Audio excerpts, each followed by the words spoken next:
नमस्कार, आप देख रहे हैं सरकारी अपडेट इंडिया। यहाँ पेंशन, सरकारी योजनाओं और आपके अधिकारों से जुड़ी हर महत्वपूर्ण जानकारी सरल और तथ्यपूर्ण तरीके से दी जाती है। चैनल को सब्सक्राइब कर बेल आइकन जरूर ऑन कर लें ताकि कोई भी जरूरी अपडेट आपसे छूट ना जाए। क्या आपने कभी सोचा है कि जिस भविष्य को सुरक्षित बनाने के लिए आपने अपनी पूरी नौकरी के दौरान हर महीने अपनी मेहनत की कमाई का एक हिस्सा जमा कराया, उसी भविष्य में आपको अपनी आवश्यकताओं को पूरा करने के लिए संघर्ष क्यों करना पड़ रहा है? जिस कर्मचारी ने 30 से 35 वर्ष तक किसी कारखाने, कंपनी, संस्था या औद्योगिक इकाई में मेहनत की, उसे बुढ़ापे में सम्मानजनक जीवन जीने के लिए बार बार सरकार और विभागों के सामने अपनी मांग क्यों रखनी पड़ रही है?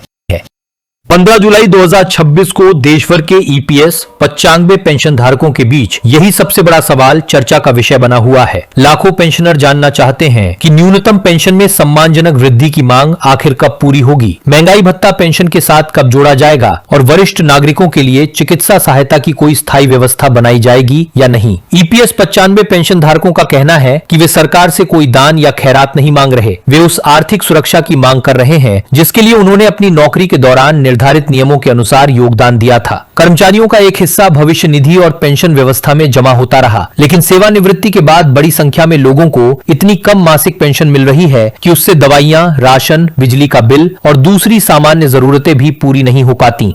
आज महंगाई की स्थिति किसी से छिपी नहीं है। खाने पीने की वस्तुओं की कीमतें बढ़ चुकी हैं, निजी अस्पतालों में इलाज महंगा हो गया है और सामान्य दवाइयों का मासिक खर्च भी कई बुजुर्गों की पूरी पेंशन से अधिक हो जाता है। ऐसे में वर्तमान न्यूनतम पेंशन को लेकर असंतोष लगातार बढ़ता जा रहा है। अनेक पेंशन धारकों का कहना है कि 1000 रुपए जैसी राशि में महीने भर का जीवन चलाना तो दूर, एक सप्ताह की आवश्यक दवाइयां खरीदना भी मुश्किल है। इसी परिस्थिति के कारण न्यूनतम पेंशन को 7500 रुपए करने, उसके साथ महंगाई भत्ता जोड़ने और पेंशन धारकों को चिकित्सा सुविधाएं देने की मांग लंबे समय से उठाई जा रही है। देश के विभिन्न हिस्सों में पेंशनर संगठन ज्ञापन दे रहे हैं, बैठकें आयोजित कर रहे हैं और शांतिपूर्ण तरीके से अपनी समस्याएं संबंधित अधिकारियों तथा जनप्रतिनिधियों तक पहुंचा रहे हैं। हाल के समय में सांसद सुप्रिया सुले ने भी ईपीएस 95 पेंशन धारकों की समस्याओं को विभिन्न मंचों पर प्रमुखता से उठाया है। उन्होंने वरिष्ठ नागरिकों की आर्थिक स्थिति, कम पेंशन और स्वास्थ्य संबंधी परेशानियों को लेकर सरकार से गंभीरता दिखाने की मांग की है। उनका कहना रहा है कि जिन्होंने अपने जीवन का बड़ा हिस्सा देश के औद्योगिक और आर्थिक विकास में लगाया, उनके बुढ़ापे को आर्थिक असुरक्षा के भरोसे नहीं छोड़ा जा सकता। इस मुद्दे को उठाए जाने के बाद देश भर के पेंशन धारकों में एक नई उम्मीद दिखाई दे रही है। बहुत से लोगों को लग रहा है कि उनकी आवाज संसद और नीति निर्माण से जुड़े मंचों तक पहुंच रही है। हालांकि केवल किसी बयान, मांग या राजनीतिक समर्थन को अंतिम सरकारी निर्णय नहीं माना जा सकता। पेंशन बढ़ोतरी तभी लागू मानी जाएगी जब संबंधित मंत्रालय या कर्मचारी भविष्य निधि संगठन की ओर से स्पष्ट आधिकारिक आदेश जारी किया जाएगा। यही सावधानी आज सबसे ज्यादा जरूरी है। सोशल मीडिया पर आए दिन ऐसे संदेश वायरल होते रहते हैं जिनमें दावा किया जाता है कि न्यूनतम पेंशन 7500 रुपए कर दी गई है, भुगतान की तारीख घोषित हो गई है या सभी पेंशनरों के खातों में बढ़ी हुई राशि आने वाली है। लेकिन जब तक आधिकारिक अधिसूचना, सरकारी आदेश या ईपीएफओ की स्पष्ट जानकारी सामने न आए, तब तक ऐसे दावों को अंतिम फैसला नहीं माना जाना चाहिए। अगर आप ईपीएस 95 पेंशन से जुड़े हुए हैं तो सरकारी अपडेट इंडिया को सब्सक्राइब करके हमारे साथ जुड़े रहिए। जैसे ही कोई आधिकारिक आदेश, बोर्ड बैठक का प्रमाणित निर्णय या मंत्रालय की लिखित जानकारी सामने आएगी, उसका विवरण सरल भाषा में आपके सामने रखा जाएगा। पेंशन धारकों के संघर्ष का सबसे महत्वपूर्ण पक्ष ये है कि उनकी मांग केवल मासिक राशि बढ़ाने तक सीमित नहीं है। वे ऐसी स्थायी व्यवस्था चाहते हैं जिसमें महंगाई बढ़ने के साथ पेंशन की राशि की नियमित समीक्षा की जाए। यदि रोजमर्रा के जीवन का खर्च लगातार बढ़ता रहेगा और पेंशन कई वर्षों तक उसी स्तर पर बनी रहेगी, तो कुछ समय बाद बढ़ी हुई राशि भी पर्याप्त नहीं रह जाएगी। इसीलिए अनेक संगठनों की मांग है कि पेंशन को किसी महंगाई सूचकांक या महंगाई भत्ते से जोड़ा जाए। उनका कहना है कि सरकारी कर्मचारियों और दूसरे वर्गों की आय में महंगाई को ध्यान में रखते हुए समय समय पर संशोधन किया जाता है। इसलिए ईपीएस 95 पेंशन धारकों के लिए भी ऐसी व्यवस्था पर विचार होना चाहिए जो उन्हें बढ़ती कीमतों से कुछ सुरक्षा प्रदान कर सके। चिकित्सा सुविधा का मुद्दा भी उतना ही गंभीर है। अधिकतर पेंशन धारक उस उम्र में पहुंच चुके हैं जहां नियमित जांच, दवाइयां और इलाज जीवन का आवश्यक हिस्सा बन जाते हैं। मधुमेह, रक्तचाप, हृदय रोग, जोड़ों के दर्द और दूसरी बीमारियों की दवाइयां हर महीने खरीदनी पड़ती हैं। कई परिवारों में पति और पत्नी दोनों को उपचार की आवश्यकता होती है, लेकिन मासिक आय सीमित होती है।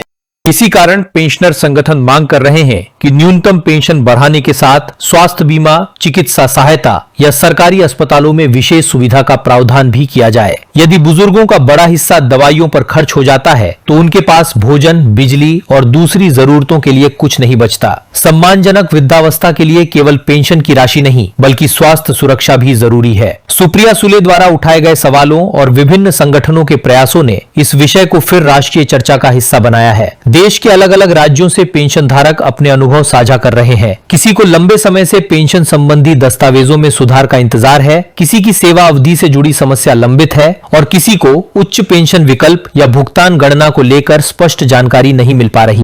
इन व्यक्तिगत मामलों के साथ न्यूनतम पेंशन की सामूहिक मांग ने आंदोलन को अधिक व्यापक बना दिया है। महाराष्ट्र, उत्तर प्रदेश, बिहार, राजस्थान, मध्य प्रदेश, कर्नाटक, तमिलनाडु, केरल, पंजाब, हरियाणा और दूसरे राज्यों में पेंशनर संघ अपनी बैठकों के माध्यम से लगातार एकजुटता दिखा रहे हैं। राष्ट्रीय आंदोलन समिति से जुड़े प्रतिनिधि भी लंबे समय से न्यूनतम पेंशन और चिकित्सा सुविधा की मांग उठा रहे हैं। विभिन्न प्रतिनिधि मंडलों ने केंद्रीय स्तर पर ज्ञापन दिए हैं और सरकार से अपील की है कि इस विषय को केवल वित्तीय बोझ के नजरिए से न देखा जाए। पेंशन धारकों का तर्क है कि ये उन कर्मचारियों की सामाजिक सुरक्षा का विषय है जिन्होंने दशकों तक संगठित क्षेत्र में काम किया।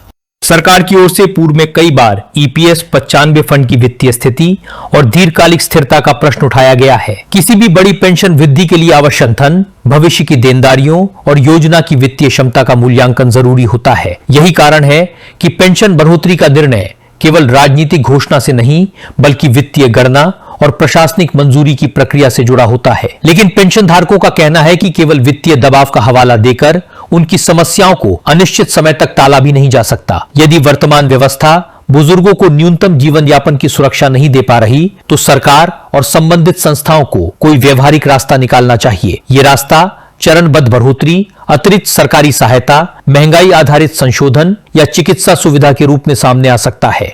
विशेषज्ञों के अनुसार पेंशन सुधार के लिए कई विकल्पों पर विचार किया जा सकता है। न्यूनतम पेंशन को एक बार में बड़ी राशि तक बढ़ाने के बजाय चरणों में वृद्धि की जा सकती है। कम पेंशन पाने वाले बुजुर्गों को अलग से सहायता दी जा सकती है। आयु, स्वास्थ्य स्थिति या आर्थिक कमजोरी के आधार पर अतिरिक्त लाभ की व्यवस्था की जा सकती है। हालांकि इनमें से कोई भी विकल्प तभी लागू होगा जब सरकार आधिकारिक रूप से उसे स्वीकार करे। आज 15 जुलाई 2026 की स्थिति में पेंशन धारकों के लिए सबसे जरूरी संदेश यही है कि मांग और आंदोलन जारी है। जनप्रतिनिधियों का समर्थन भी सामने आ रहा है, लेकिन किसी अंतिम बढ़ोतरी को लेकर आधिकारिक आदेश की प्रतीक्षा अभी आवश्यक है। इसलिए 7,500 रुपए और महंगाई भत्ते को लेकर वायरल हो रहे किसी भी संदेश की सत्यता आधिकारिक दस्तावेज देखकर ही तय करें।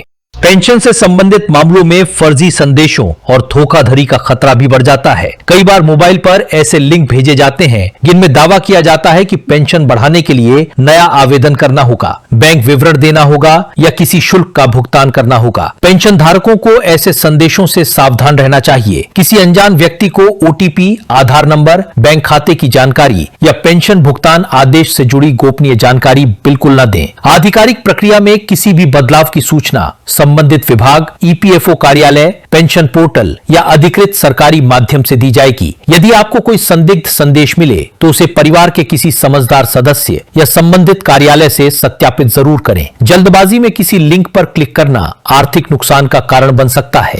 ईपीएस 95 पेंशन धारकों के भीतर बढ़ते असंतोष की एक बड़ी वजह यह भी है कि उन्होंने वर्षों तक अलग अलग सरकारों और अधिकारियों से आश्वासन सुने हैं। कई बैठकों, ज्ञापनों और प्रदर्शनों के बावजूद उनकी मुख्य मांगों पर अंतिम निर्णय नहीं आया। अब वे केवल मौखिक भरोसा नहीं बल्कि लिखित आदेश चाहते हैं। यही भावना सुप्रिया सुले जैसे जनप्रतिनिधियों के वक्तव्यों में भी दिखाई देती है। उन्होंने इस विषय को वरिष्ठ नागरिकों के सम्मान से जोड़ते हुए कहा है कि बुढ़ापे में किसी व्यक्ति को अपनी बुनियादी जरूरतों के लिए परिवार के सामने हाथ फैलाने की स्थिति में नहीं पहुंचना चाहिए। एक कल्याणकारी व्यवस्था की जिम्मेदारी है कि वो अपने श्रमिकों की वृद्धावस्था को सुरक्षित बनाए। ये मुद्दा राजनीतिक हो सकता है, लेकिन पेंशन धारकों की वास्तविक कठिनाइयां किसी एक दल तक सीमित नहीं है। पेंशन पाने वाले लोगों में अलग अलग विचारधाराओं, राज्यों और भाषाओं के नागरिक शामिल है। उनकी साझा मांग सम्मानजनक पेंशन और बेहतर सामाजिक सुरक्षा की है। इसलिए समाधान भी राजनीतिक आरोप प्रत्यारोप से ऊपर उठकर व्यवहारिक और दीर्घकालिक होना चाहिए।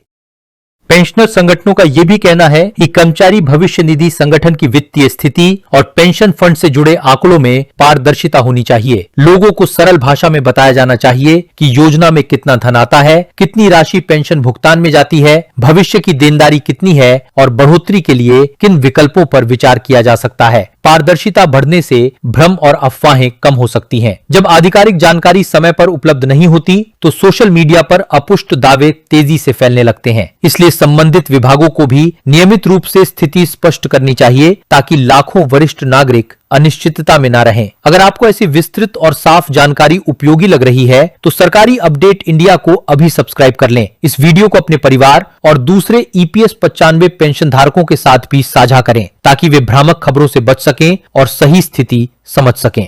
आने वाले दिनों में सभी की नजर श्रम मंत्रालय, EPFO और केंद्रीय न्यासी बोर्ड से जुड़ी गतिविधियों पर रहेगी। किसी भी बैठक में यदि न्यूनतम पेंशन, महंगाई भत्ता, चिकित्सा सुविधा या योजना की वित्तीय समीक्षा पर चर्चा होती है तो उसके वास्तविक निर्णय को आधिकारिक दस्तावेजों के आधार पर समझना होगा। केवल बैठक होने का अर्थ ये नहीं है कि सभी मांगे तुरंत स्वीकार हो गई हैं। कई बार किसी प्रस्ताव पर चर्चा होती है, उसके बाद वित्त मंत्रालय या अन्य विभागों की राय ली जाती है और फिर अंतिम स्वीकृति की प्रक्रिया पूरी होती है। इसलिए पेंशन धारकों को प्रक्रिया की वास्तविक स्थिति समझना जरूरी है। आशा रखना स्वाभाविक है, लेकिन बिना आदेश के भुगतान की निश्चित तारीख मान लेना उचित नहीं होगा।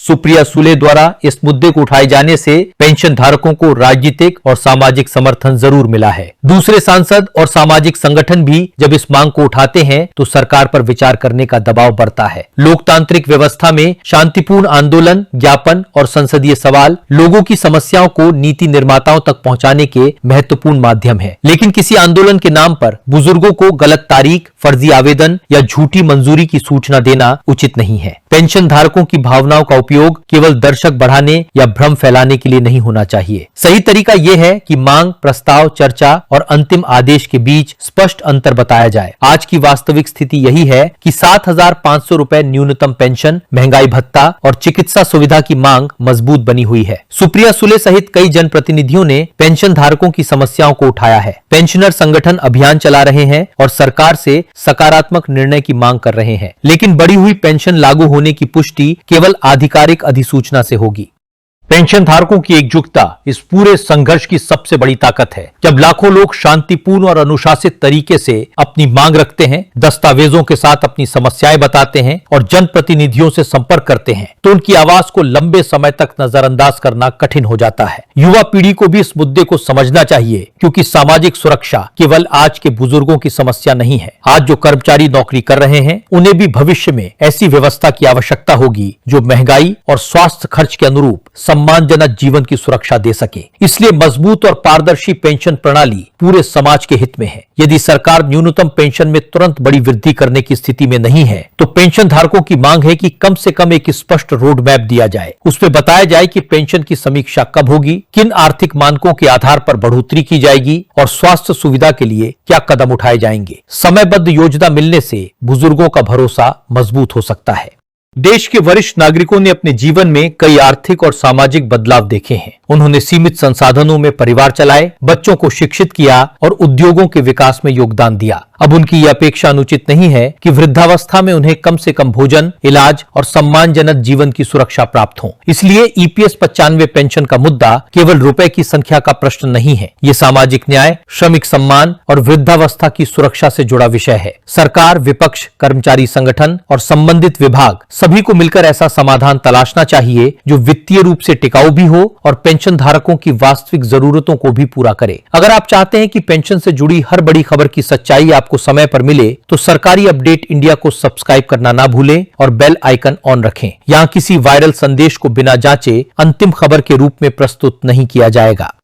अब सबसे महत्वपूर्ण प्रश्न ये है कि आगे क्या हो सकता है। आने वाले समय में जनप्रतिनिधियों द्वारा संसद या अन्य मंचों पर दोबारा ये मामला उठाया जा सकता है। पेंशनर संगठन नए ज्ञापन और शांतिपूर्ण कार्यक्रम आयोजित कर सकते हैं। संबंधित मंत्रालय योजना की वित्तीय स्थिति की समीक्षा कर सकता है और भविष्य में किसी चरणबद्ध राहत पर विचार किया जा सकता है। हालांकि संभावनाओं और वास्तविक निर्णय में अंतर होता है, इसलिए किसी संभावित बैठक को मंजूरी, किसी मांग पत्र को सरकारी आदेश और किसी नेता के बयान को तत्काल भुगतान की घोषणा न समझें। जैसे ही कोई आधिकारिक दस्तावेज सामने आएगा उसमें लागू होने की तारीख, पात्रता, भुगतान प्रक्रिया और वास्तविक राशि का स्पष्ट उल्लेख होगा। आप भी अपनी भूमिका निभा सकते हैं। अपनी समस्या को लिखित रूप में तैयार करें, पेंशन भुगतान आदेश और आवश्यक दस्तावेज सुरक्षित रखें, स्थानीय पेंशनर संगठन से संपर्क बनाए रखें और आधिकारिक सूचनाओं पर नजर रखें। किसी भी आंदोलन या कार्यक्रम में भाग लेते समय शांति और कानून का पालन जरूर करें। नीचे कमेंट करके बताइए कि वर्तमान पेंशन में आपकी सबसे बड़ी परेशानी क्या है। क्या दवाइयों का खर्च सबसे ज्यादा है, राशन और बिजली का बिल संभालना कठिन है, या आपको पेंशन संबंधी दस्तावेजों और कार्यालयों की प्रक्रिया में समस्या आ रही है। आपकी वास्तविक राय इस मुद्दे की गंभीरता को सामने लाने में सहायता कर सकती है। वीडियो को उन लोगों के साथ जरूर साझा करें जो EPS 95 योजना से जुड़े हैं। खासतौर पर बुजुर्ग पेंशन धारकों तक ये जानकारी पहुंचाना जरूरी है ताकि वे फर्जी भुगतान संदेशों और झूठे दावों से सुरक्षित रह सकें। अंत में एक बार फिर याद रखिए कि संघर्ष और मांग जारी है। विभिन्न जनप्रतिनिधियों का समर्थन सामने आ रहा है और पेंशन सुधार का मुद्दा राष्ट्रीय चर्चा में बना हुआ है। लेकिन 7,500 रुपए न्यूनतम पेंशन, महंगाई भत्ता या किसी नई चिकित्सा योजना को लागू मानने से पहले आधिकारिक अधिसूचना देखना जरूरी है। हमारी कोशिश रहेगी कि दस्तावेजों और प्रमाणित सूचनाओं के आधार पर हर नई जानकारी आप तक पहुंचाई जाए।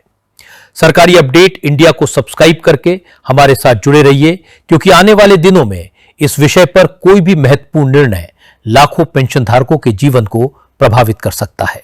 आपने पूरी जानकारी ध्यान से सुनी, इसके लिए आपका बहुत बहुत धन्यवाद। स्वस्थ रहिए, सुरक्षित रहिए, अपने दस्तावेज संभाल कर रखिए और अपने अधिकारों के लिए शांतिपूर्ण तरीके से आवाज उठाते रहिए। जल्द मिलेंगे पेंशन और सरकारी योजनाओं से जुड़ी एक और महत्वपूर्ण और प्रामाणिक अपडेट के साथ। धन्यवाद। जय हिंद।